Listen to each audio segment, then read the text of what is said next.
So yeah, for me, cross-cultural insights and data is not just from one sources. You need to get as many sources as possible, because if researchers just listen to one thing, they make the decisions, and that is quite dangerous. Probably heard about this metaphor, like the blind man and an elephant.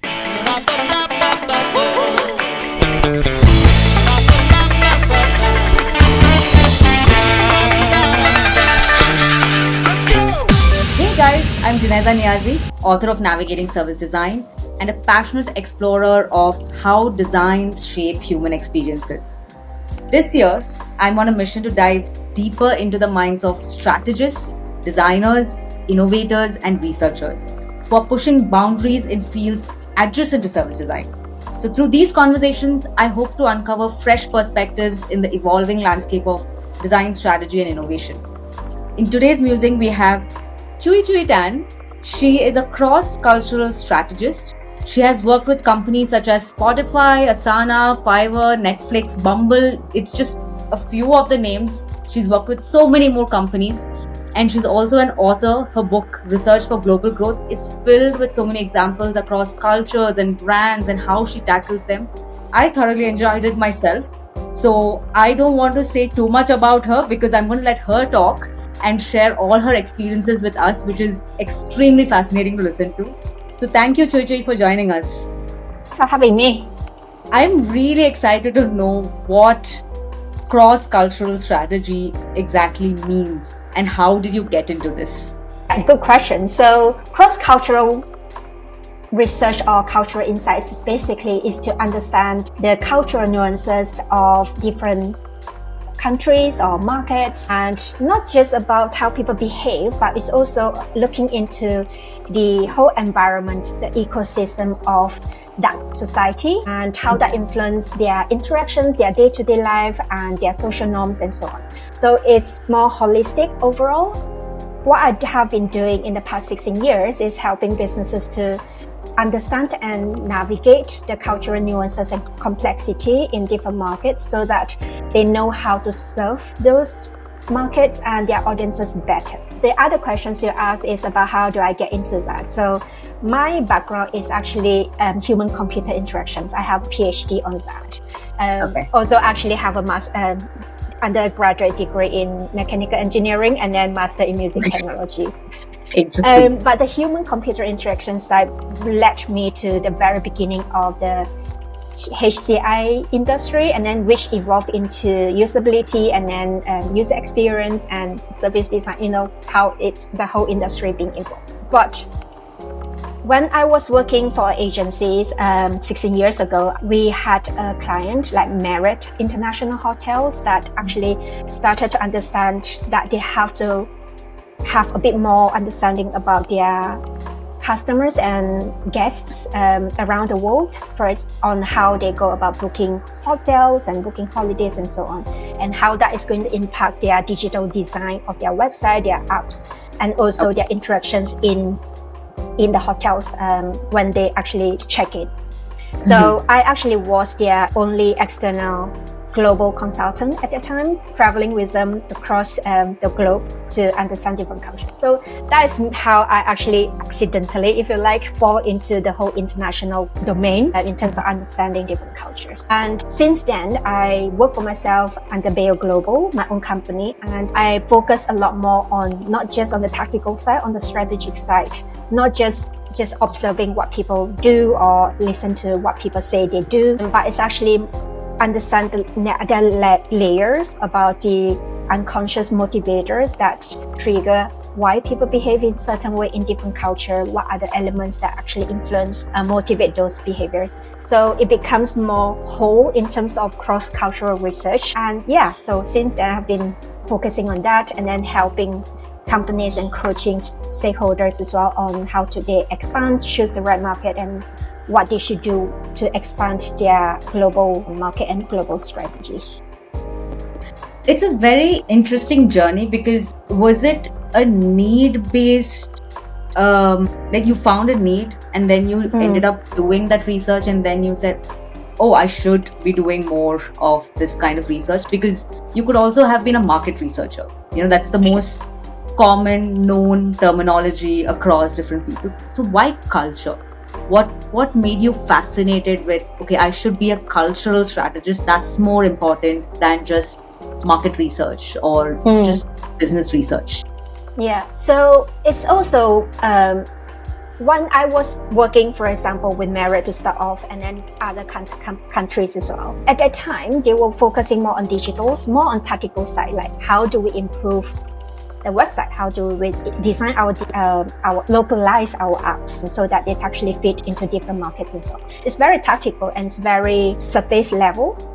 And at that time, it was fine. But as I do more and more work and research with clients, and their objectives become more high level in terms of like, oh, what should we do in that market? Like, we know nothing about that market. Like, do we need to just change the language and just change the currency, and that is enough? And the more we do research, the more we understand actually there are a lot of elements influence how people behave and their mentalities and values. So that led me to look into further, not just observing people's behaviors and their environment, but also thinking further in terms of their bigger context, their nations, right? Like when we go into, for example, we went to Kenya and Rwanda for a digital tech company, Babylon Health, and they wanted to see how they can actually help use digital services and technology to help medical adherence for HIV, TB, and mental health patients. And you can just go into their house and see and talk to people and everything about adherence, what is the challenge, and so on. But that is not enough, because there are a lot of historical about the countries actually influence how people behave.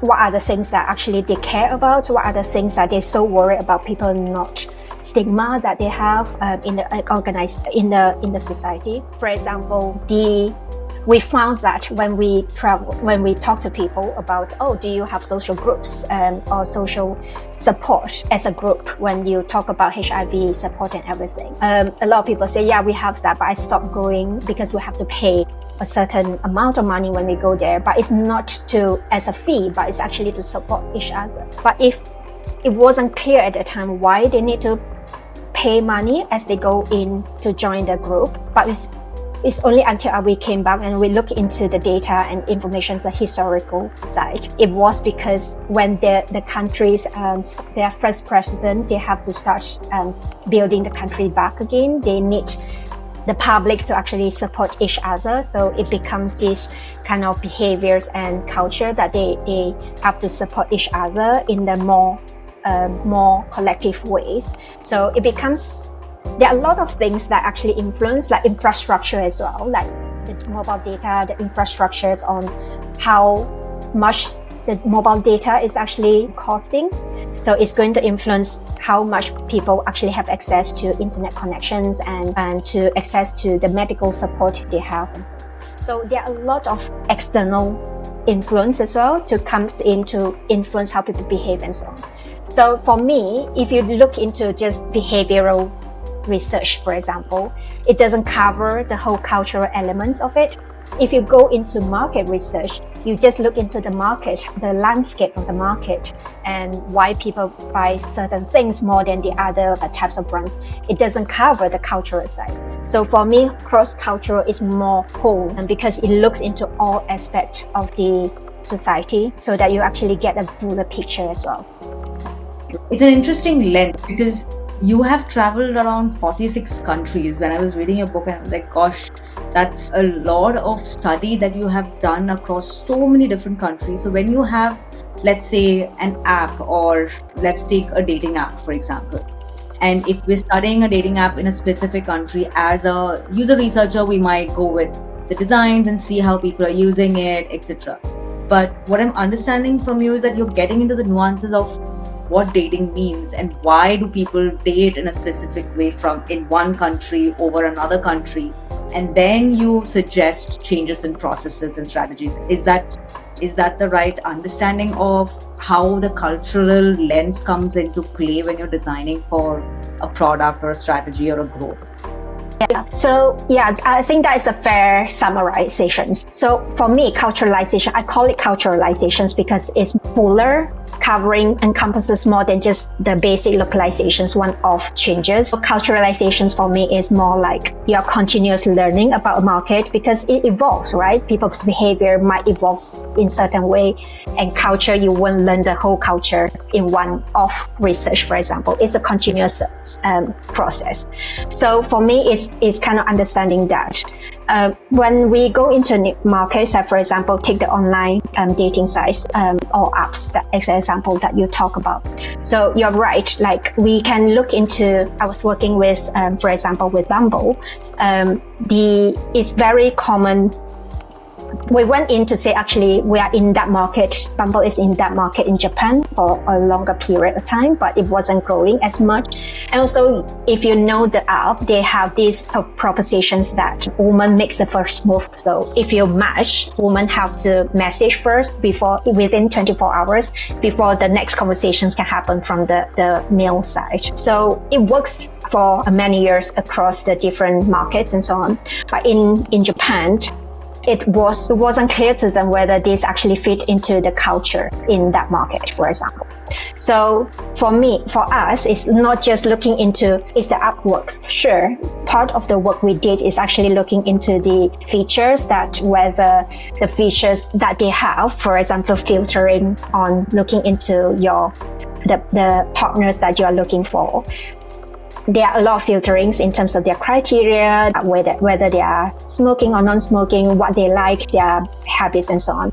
So yeah, first part of it, we did look into the local competitors to see whether any features that they should have on their apps for the Japanese market, for example. So that is very tactical level, right? Look into the products and what needs to be added to the product roadmap.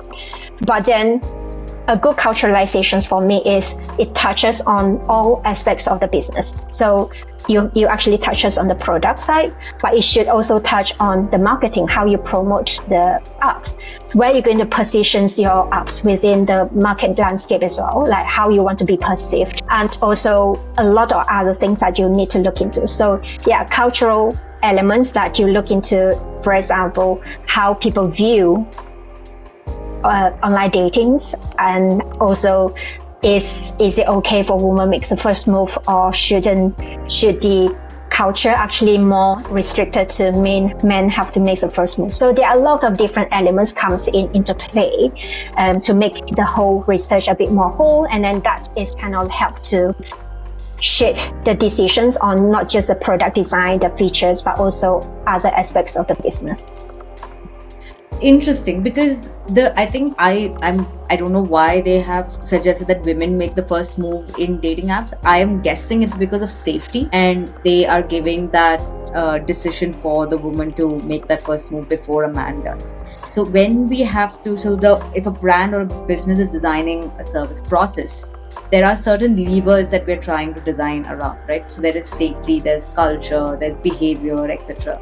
So how much do we prioritize a cultural nuance across versus other levers? Like, where does it stay when we are designing or taking a decision? How do stakeholders generally take a decision?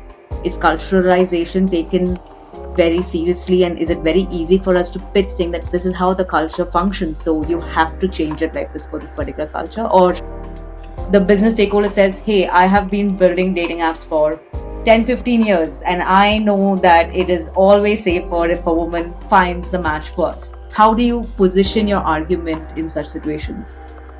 I guess it's kind of finding between the needs of business as a whole, like your business propositions, for example, or business value, versus the local adaptations you need to have, right, in different markets. So if we look at that, like user researcher or researchers normally are very empathetic towards users and participants, right? We say that, we need to make sure they have a good experience. We need to make sure that we actually solve their needs and challenges and so on. But it's also very important for researchers to also understand and be empathetic to the business, because you need to know where the business is coming from, their visions, and where the needs. And sometimes you might have some restrictions because of some regulations or some visions that you want to keep within the organizations. So you need to find the balance between the two. So normally when a company actually started, they start with their home market, maybe one or two closer to their home market that they are familiar with. They might launch in that instance. So they have market fit analysis and so on. They have created a brand propositions which have their values and visions and missions that to say, actually, this is who we are as a value, as a company. So once that is launched, and they start to look into other markets, to launch into other markets. So sure, you need to understand the local adaptations that you need to be fit into that. But normally, your mission and visions, your core values of your company shouldn't change, regardless of which market you go to. And the local adaptation should come in other aspects of the business. So for example, operations wise, you might need to be more localized. You might want to route local or partner up with local businesses and so on, because that is important to get into the market. Or you might change a bit of design, but the design should be easily adapted, not like you change the whole website, become a very different identity. When you look at the website, it's completely changed in other markets. You don't want that either, because first of all, then you actually have no consistency between your own brand, the whole brand, and the local brands. But also maintenance wise, it's hard to maintain if you have different products or different propositions for different markets. Then you need a lot of money and governance fees and costs and everything to kind of fit into that. So normally you find that you have the core values. For example, just very easy examples that everyone can understand. So the core value of missions for McDonald's, for example, it's to provide fast food, easy fast food and cheap enough food. So no matter which country they go to, it's the same visions and missions and same propositions, but they are very good in adapting their meal and menu, right? Like in India will be different menu than you get from China in Malaysia and so on. So that kind of adaptations that is coming into that. So normally there shouldn't be a clash between the brand identity, the main brand core value, and the others. Sometimes it might be. So for example, it might be you are selling, your main proposition is selling bulk or like Costco or like that kind of giant. I don't know whether they have it in certain markets. So you only sell it in a more wholesale packages and so on. So in some countries, actually, the locals actually wasn't interested in that because they prefer small packages and there's small needs in instances. So maybe in that instance, you actually have to revisit whether you want to change slightly your operations, your product lines and so on. And sometimes you might go into a market and it's completely against and clashing their behaviors or what they used to, and it will take you a long time for you to find a niche and educate. I think trying to educate a nation is harder. You need a lot of money to educate and so on. So you might consider not launching in that market because the opportunity and effort seems to be too far off the gap. So you might want to consider not going to the market because it's not worthwhile. Interesting, because why I asked you this question is because generally when a company goes into a new region or a country, they're thinking of language translations that's required, currencies, the most obvious nuances. But what constitutes a culture? There are a lot more softer nuances that you're speaking about. So first, can you tell us what constitutes a culture? And second, tell us how do you make companies and stakeholders aware that, hey, when you're going into a new region, there is much more than just translating it and finding the right payment vendor and the currencies. There are much more nuances that you should be aware of before you even design a process or a communication to that country. How do you go about this entire process? Yeah. So let's answer the first questions. What is culture? So that is very interesting questions because for a long time, whenever you talk about culture, and we always say that we need to fit our products into local culture. And I'm just like, what do we mean by that, right? It's like culture encompasses everything. Yes. And culture also changes its meaning and definitions based on context as well. Because if you talk about culture in organizations, we are talking about organizational culture, which is like the beliefs and values that shape how people work together. But if you go to, like, for example, the Washington Post or New York Times or whatever, you search for culture. And sometimes I want to do that or listen to podcasts that is about culture. I put in culture and it's something else come up because it will be like pop culture, like fashions and music and so on. And then you have subcultures as well, like gamers and, skateboarders and everyone.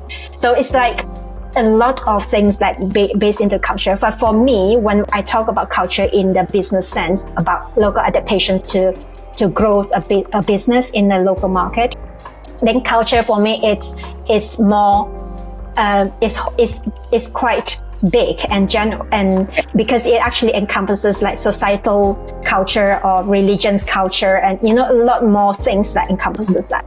So there's one time a friend of mine that was talking about culture because he actually has a business that's helping people to kind of have personalized holidays in different countries, especially in Japan. And his business is about getting people to actually immerse themselves in local day-to-day life. So you can do things that normal locals would do. That's why for him, like, culture is very important. He said, and I love his definitions, culture is everywhere. It's the air that we breathe, right? It's about the clothes we dress, the architecture we build, and the music we listen to, the language we use, and the non-verbal language that we use. Like, for example, in Asian or Chinese, we have a lot of sounds that implicate like is yes, like a lot of things, and that is our culture, right? So for me, that is culture. It's everything embedded in our life, and it's multifaceted and layers, and it's just around us. So that's why it's really hard to pinpoint, say, okay, once you actually just look into how people celebrate the festival, then that is enough, because that is not enough to influence how people behave. So it's everything else. So that is really important to kind of know what culture is. Actually, it touches on every single point of our life. So the other questions that you have is about how to convince companies that when local adaptation is not just about localizing the language and payment method and currency and so on.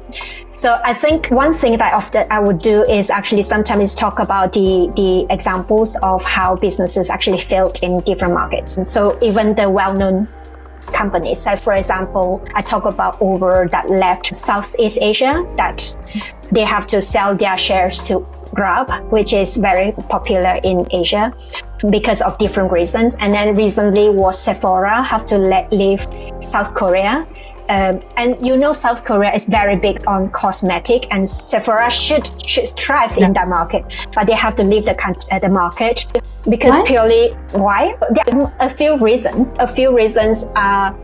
So one is their customer service. So they use the same method of sales strategies like in other markets. For example, they have experts in the stores to tell you what you should do, how you should do your product and so on. In South Korea, their consumers are very advanced in terms of what they want in terms of cosmetic. So they prefer to actually browse it themselves independently. So immediately there's a disconnection between what was being offered and what the local consumers want. And also their product offering.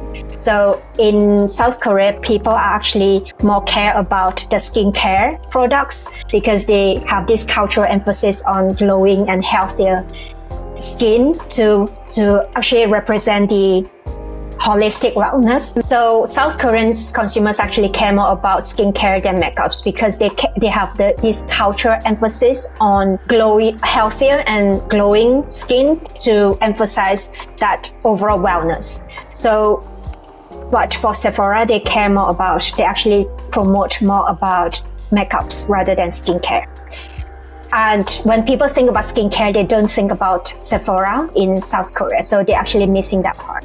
And even when it comes to makeups products, the Sephora actually missed the point again, because if you think about South Korean K-pops that you know of, you can imagine them actually emphasize and prefer no makeups looks very more bold and more lighter, and no makeups looks, but they still have makeups, but it's kind of more natural.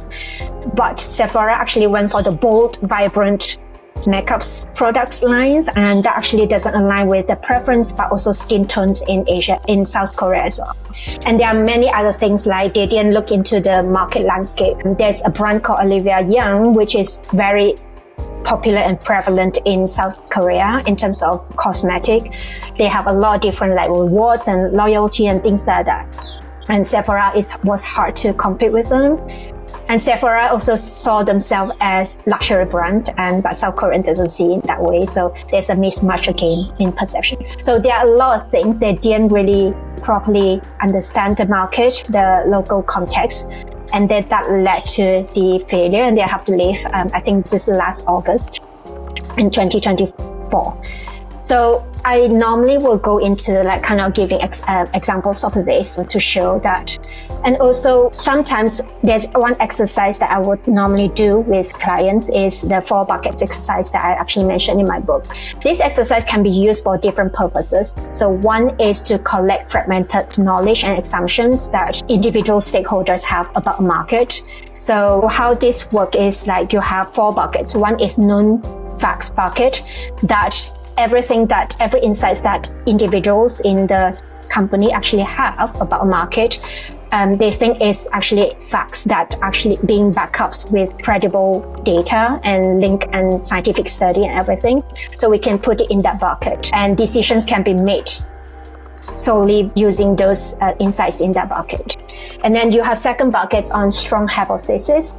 So strong hypothesis is educated assumptions that actually with a bit more data and validations or invalidations, then you actually can move them into the non-facts bucket.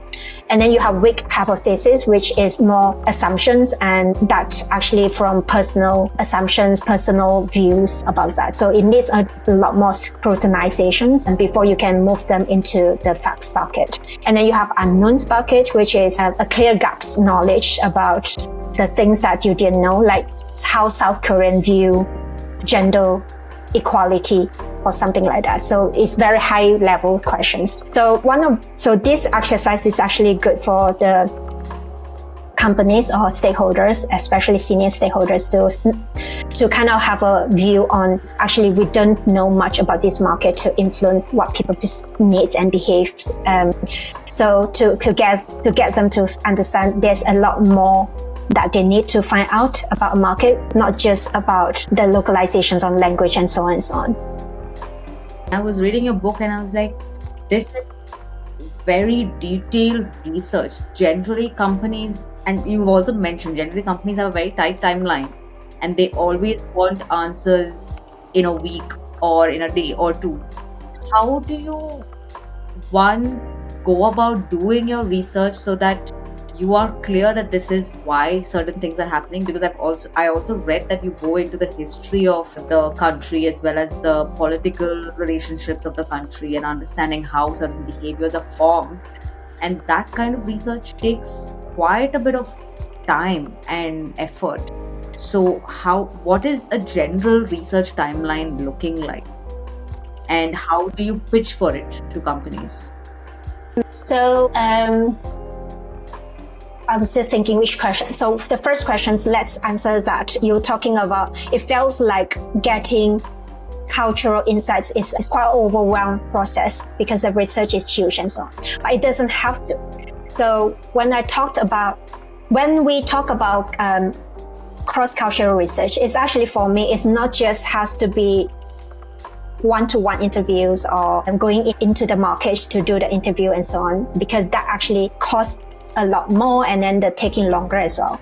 And that is good because you actually embedded in the environment where your locals are and you're actually being able to immerse into the local context and so on. However, in order to get the cross-cultural insights and data, there are actually other ways to do that as well. So first of all, I normally will advise companies to do the 4-bucket exercise because sometimes they might already have the insights enough for them to make short-term decisions or start plotting their mid or long-term decisions.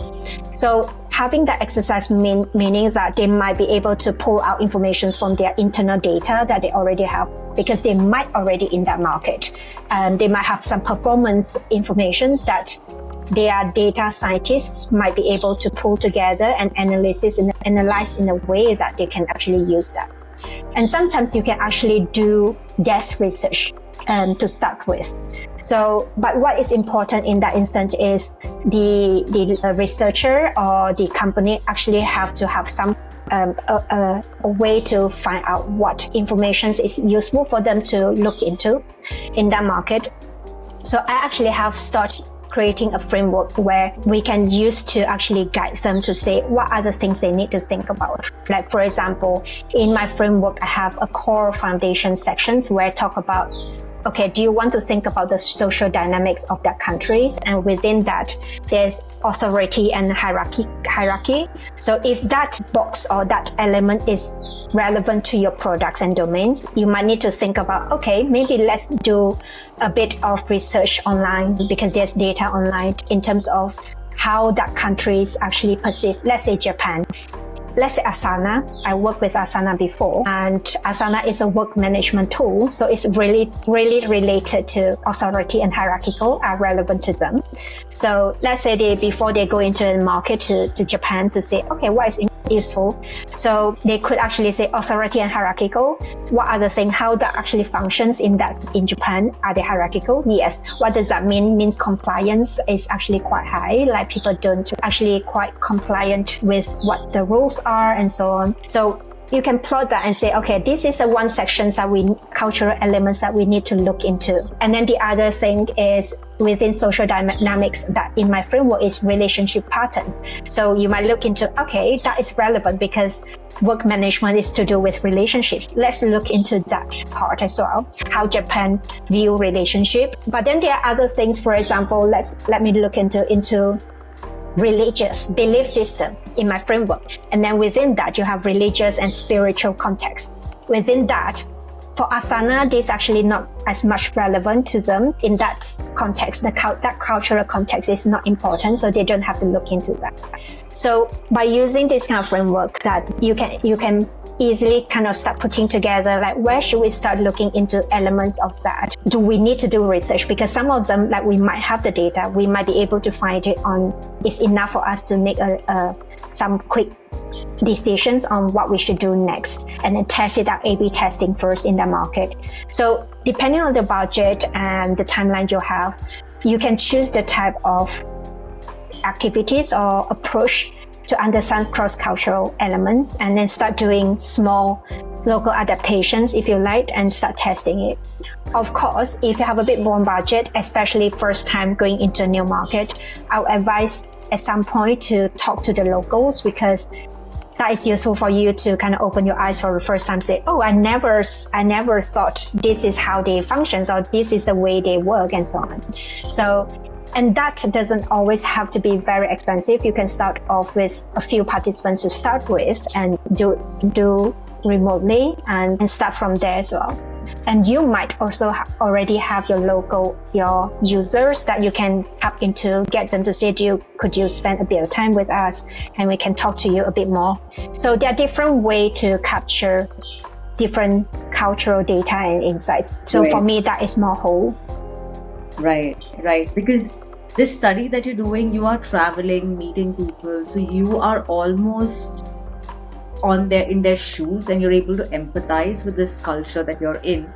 But that's a small research team and you have to translate this learning that you've had across different departments. There's marketing department, there's product, there's so many different departments that you have to bring together and help them absorb this culture that you have absorbed. How do you get so many people to learn or feel what you have learned from that particular cultural studies that you have done? How do you generally get them to immerse?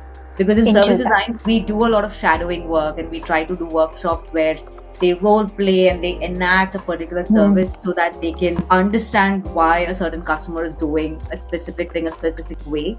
So how do you do in a case of a cultural context? How do you get stakeholders to really empathize with who they're designing for? Yeah. So I'm glad that you say actually workshop and role playing everything as well, because it's the same here, right? Like when we present, we want to kind of bring the world to them into the office when you present informations or insights. I don't think I think you should actually start even further ahead. So before you even start doing the research, like I was talking, like bringing everyone in to say, actually, where do you think this market is and what do we know about that? So for example, the 4-bucket exercise, and get everyone to align with where we are. So when I do these 4-bucket exercises, it's always involve all the key stakeholders. That it could be marketing, it could be all products, it could be the growth team, and everyone is coming in together as well, because then they actually can see what kind of knowledge gaps they actually have, and they might be sharing with others. So that's very important. And we bring them with us in the journey, where we kind of start to say, okay, this is why we need to do research, for example, because these are the questions we want to answer, and we will help you to answer in these instances. So from the very beginning, we involve them. And then during the planning as well, every single teams, they are more likely to have their own insights that they pull from different places and everything. So they might want to be able to kind of join in the conversations when they need to. So pull the insights they have. And then when the research is being done, we normally, even though we go out to the local countries or markets or cities, if they're possible, some stakeholders will go along with us as well. This is if we go to the local venues to kind of understand, immerse ourselves. But even whether it's doing remotely or live, we always actually have live streaming if where possible. So everyone's in the companies who actually call in if they want to at any sessions that they possible. So they can listen the first hand. They can even prompt questions when they need it to be, to kind of say, oh, can we find out about that? Because there's a campaign we're going to do next month about this in marketing. So we might be able to pull that. So they actually involve and being able to pull information on that as well. And we always have a channel for everyone to chip in, have discussions, and also prompt questions together. In some ways, we actually help them to bring different stakeholders together so that they actually can have conversation together instead of working silo. So that is very important for them in that. So if we actually go out in doing research and we want to bring that instance, we always have videos and photos as much as possible. We record it. Sometimes we do reels to kind of capture every single thing. So like, for example, last summer, we went to, in Germany, we went in Berlin, we actually trying to understand the teenagers' world, which is very different from the world that we know of. So we go to their house, we talk to them, look at their rooms and talk to them, see where they hang out and everything. So I took a lot of videos and photos and everything. I put them together in a 2-minute reel, kind of showing every single thing and their photos and their interactions, how they talk to each other every now and then with music and so on. So I start that presentations with that view. So they kind of know all the participants already before we actually start talking about their world, what they talk about and what they need and so on. So actually that's actually really good because they kind of being able to see what they are like. And also when we travel, I tend to always go to the local markets and local avenue and everywhere that we can go to. Sometimes it's quite overwhelming. Like for example, I went to Lagos last December or November, and I went to the local markets. That I'm Asian, right? I'm from Malaysia originally, so we have a lot of crowd and night markets and so on.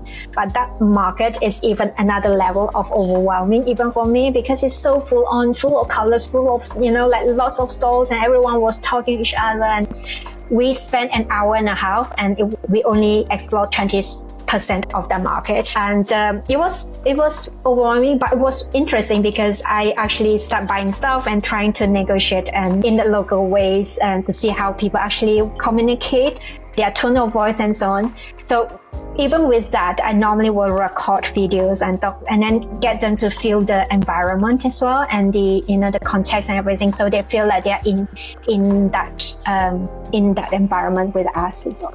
So it's trying to bring as much information back to them as possible. I think it's a bit like your role playing, but you're putting it in their shoes as much as possible.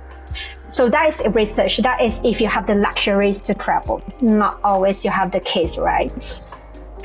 So if we don't, then you get participants to do diary study and record things through digitally. So then you can bring that in as well. Sometimes you can also, there are a lot of information online. Sometimes you can actually get some videos and everything. But in that instances, when you do desk research, getting the cultural elements, you need to find different sources to cross-check, because like anything, right, sometimes you get contradicts and non-accurate information, so that is kind of like important. So yeah, for me, cross-cultural insights and data is not just from one sources. You need to get as many sources as possible, because there's a risk if researchers just listen to one thing that participants talk about or not talk about in one cross-cultural research, and then they make a decisions, and that is quite dangerous. And I try to use the metaphor of, you probably heard about this metaphor, like the blind man and an elephant. Have you heard of that? They touch different parts of the elephant, and they touch on the trunk. They think, oh, it's a snake.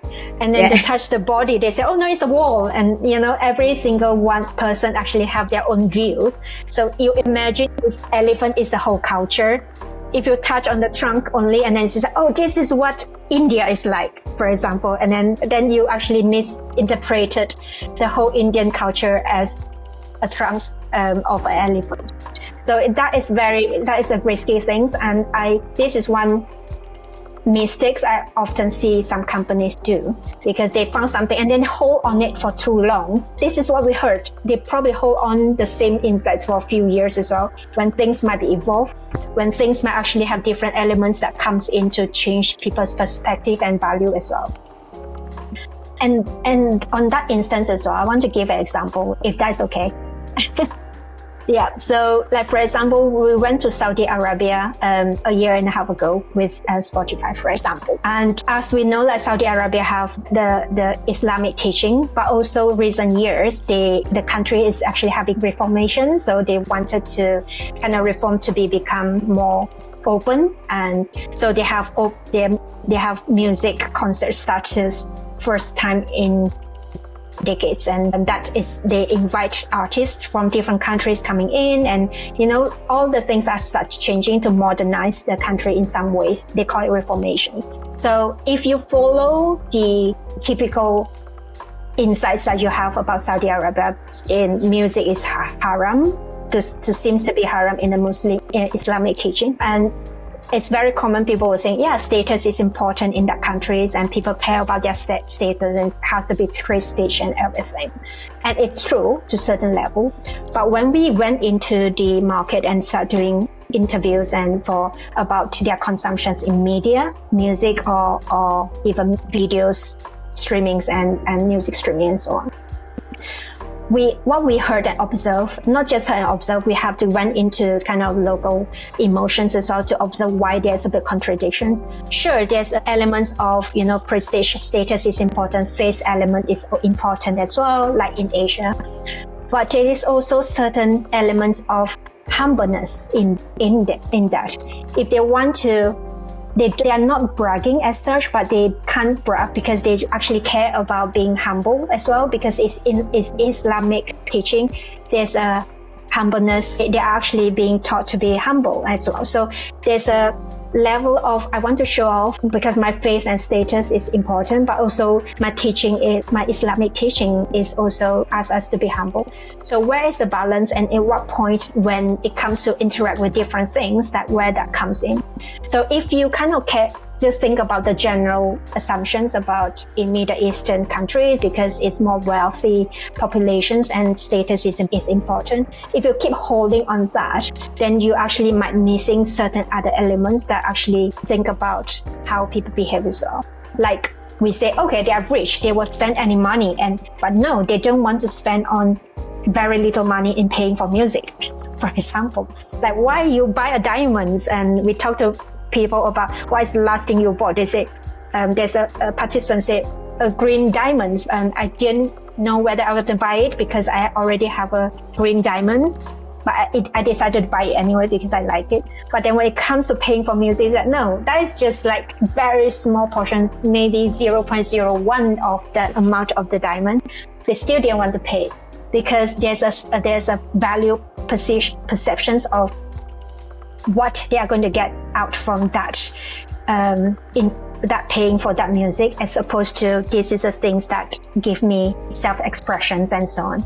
So that's why you need to kind of understand where that comes in, like why, because even though they are very wealthy populations, and when we talk about high net worth individuals, they still have a lot of spending responsibility, education since young within their community and society as well. So even though you are wealthy, doesn't mean that actually you can just spend anything that you want or just splash money without thinking about the value. The kids are given a lot of money when they grow up, but they actually have to learn how to spend more responsible as well. So yeah, you have to kind of look into the bigger picture rather than hold on to one general perceptions about society, and so influence what people behave and their mentality as well. So I had this assumption that it's generally brands that is influencing value systems, cultures in a society.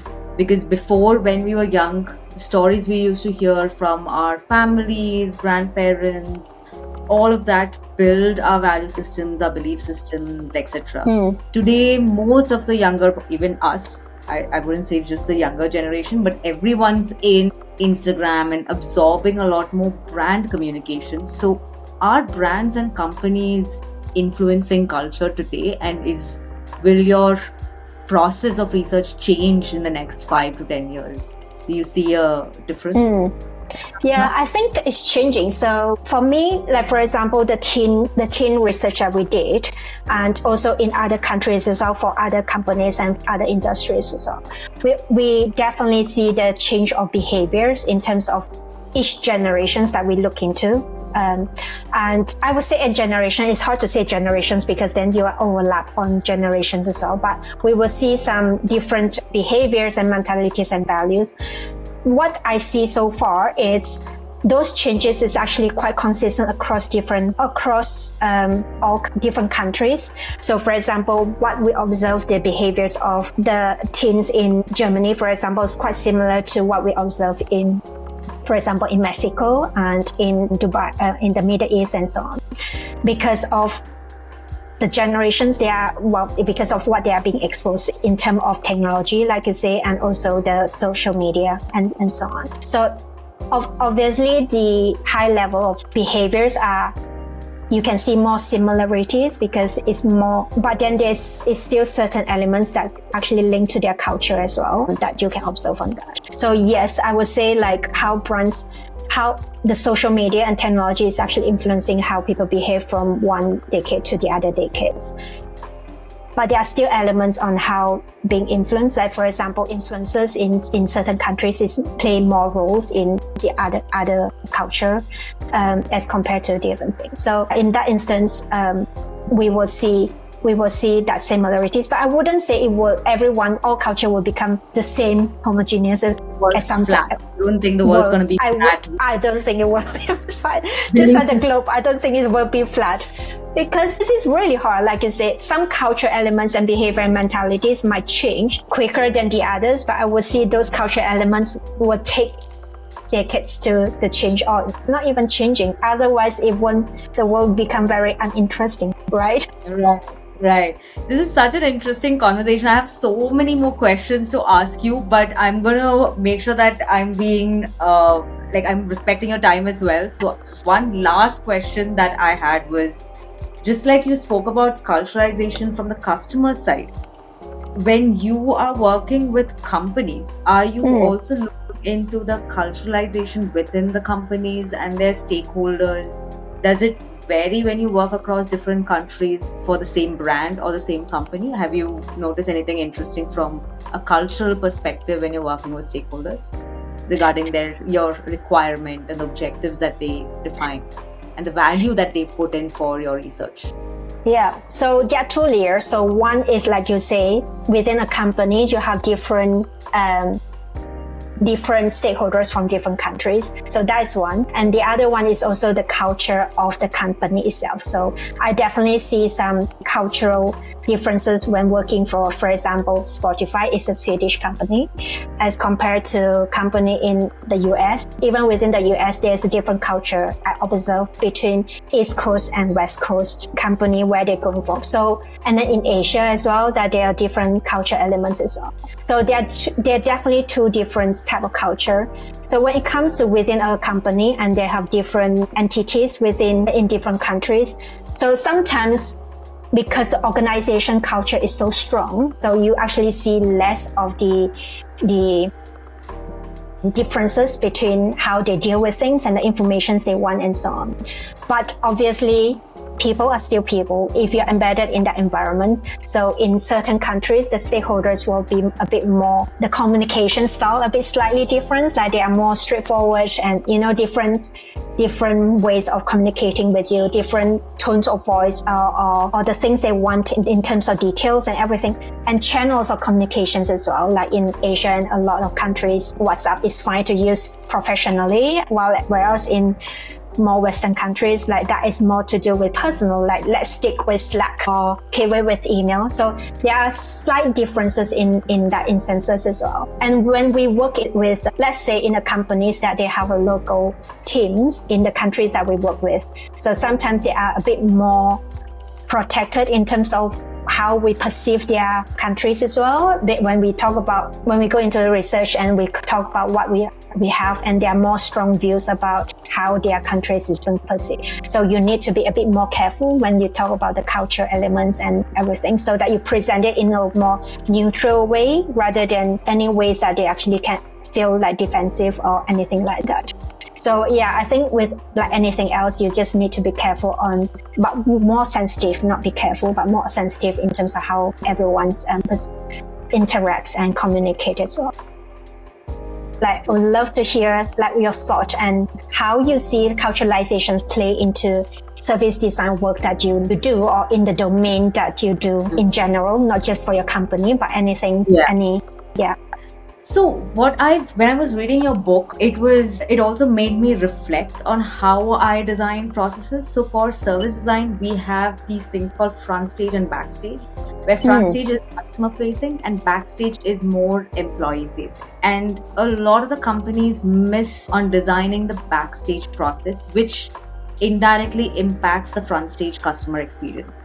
And generally with the backstage process designs, what I have noticed is that companies do not think about the cultural nuances of people who are working together. So for example, there was a very interesting conversation that I had with an operations manager where he said that, hey Janeza, in certain countries, people want to grow together and help each other out in a sales department. So when we design processes, we'll have to design processes such that it's more collaborative. Versus in India, for example, sales teams are very competitive. So you can't design processes where they are collaborating with each other, because then it would become a lot of issues within the team culture itself. So when we design processes, sometimes we miss out on thinking of from the cultural side of it and how people generally deal with other people, deal with processes, deal with systems. So that's been a great insight for me. And I think that's an area where I would love to start thinking more from culturalization rather than just building a system and a process and thinking that, hey, everyone's going to use a backend. Like, what's so difficult in a backend system? But front stage, we do think about culturalization a lot. We do think about how people are viewing a certain feature or a process or a design or a communication or a content. But backstage is something that people are not very sensitive towards it. That is very interesting. Is that fair to say when you talk about front end, you're more talking about the customer side, and then when you talk about back end, it's more internal use? Is that fair to say that? So I think that is very, very, very good examples of why people care more about users, and then they forget to be empathetic with your internal teams, because you work together. You are in the same company. Like, we forgot that actually within organizations you have different culture as well, that you have to think about. Yeah, that's very good examples to illustrate that. Yeah, because that's why I was asking you, how do you bring a lot of teams together to understand what's happening? Because generally, we share all our research to leadership, but the people who are actually dealing with the customers are the people on ground, and they don't get that information distilled to them. And they still manage those people with not having enough understanding of the research that we done from the cultural aspect or the experience aspect or the users aspect. So I have been more conscious in ensuring that even the ground teams are aware of the research that we're doing. And it's not just the leadership and the managerial levels. So that's, and reading a book, I have a validation that I should be doing more of it. So thank you so much. I love the book, and I would suggest more people to read it because the examples are so much fun, so interesting. So I just couldn't stop reading. So I've read the book twice now. So I've loved your methodologies, the checklist that you've given. So it's a huge help for a lot of researchers who want to get into this side of research, and it seems like a very interesting perspective or a lens to research on. So thank you so much for your time. No worries. So one thing, so this is my book, right? The other books that I mentioned, I was thinking like you might be find interesting is Erin Meyer's The Culture Map. Are you aware of that book? Culture Map, yes, I'm aware of Culture Map. Because that book is more about internal communicating between different cultures also. Maybe like when you work with different teams, and your other colleagues might be find that interesting to understand how people communicate as well. Definitely. So if anyone wants to purchase your book, where is it available? Is it on Amazon or is it on your... It's on my website, bayo.global/ and from there there's a link to Amazon as well. So if you have problem getting them, just email me or find me on LinkedIn as well.